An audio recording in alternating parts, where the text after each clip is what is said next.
the other thing I would say in terms of like being in the weeds, something that's really helped me is, and anyone who knows me knows that this is so, so important. And I think a really key to our success is, when we were all in the office and living our best lives, back a couple of years ago, I had two desks. I have like the office with a closed Hmm. door, and for like those, personal meetings that I need to have with people that I'm in maybe like, I don't know, 10 minutes like every couple days.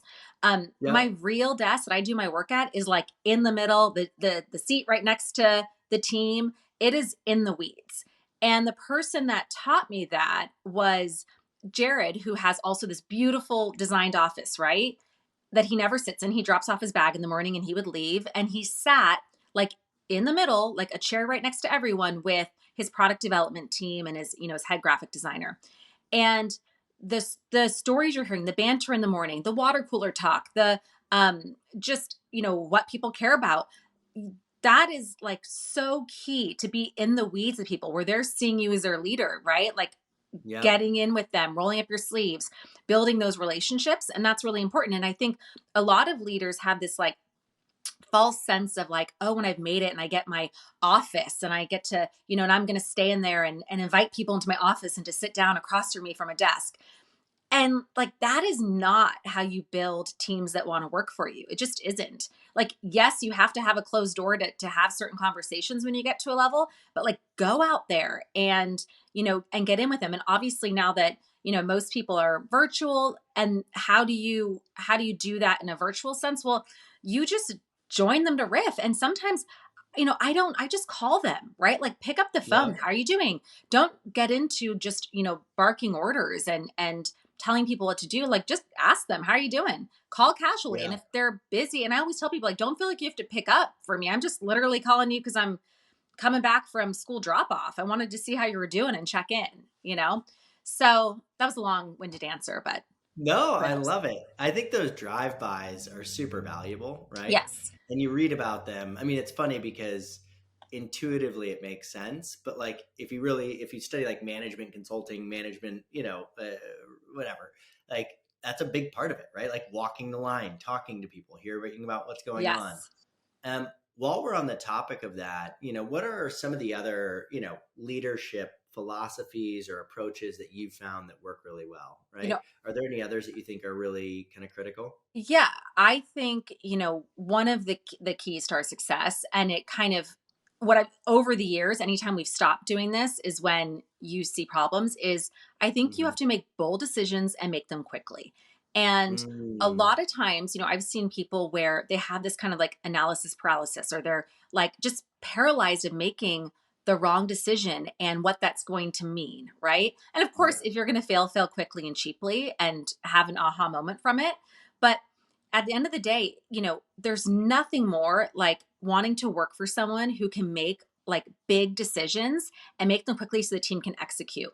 It's so deflating, I think, for a team when they are working for someone who is like, well, hemming and hawing, maybe we'll do this campaign, maybe we won't. Send me 3 more decks, send me 2 more Excel files. Let's talk about it in 2 months.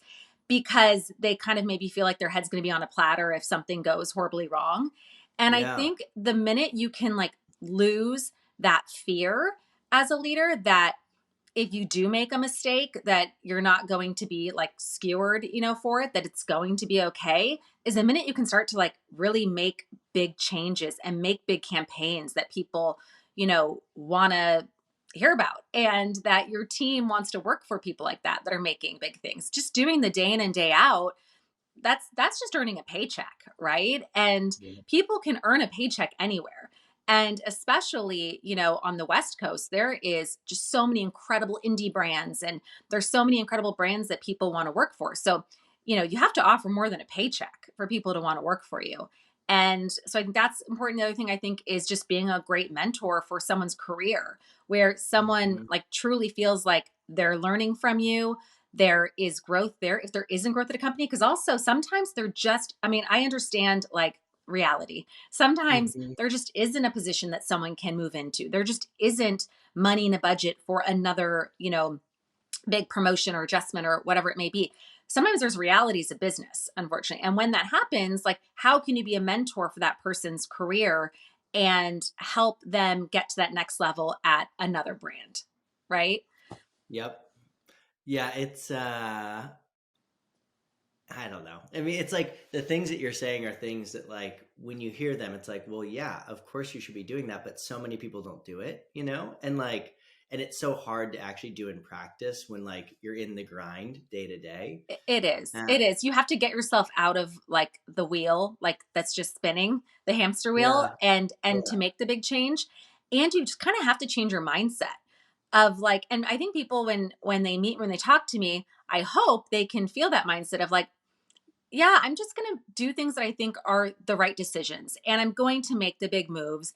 And I'm not going to, be watching my back and afraid that, if I do make a wrong move, because I will, because that right. happens. And because when you're making bold ideas and bold campaigns, and they're not all going to be successes, right? And I think some people find it easier just to kind of like hide, you know, like don't pop their head out, just kind of hide over Stay here under and the get the paycheck. surface. Yeah. Like I don't want to live my career like that, and especially going into 10 years at a brand, Yep. I don't want to live like that, right? It's that's not what's going to get me out of bed for sure.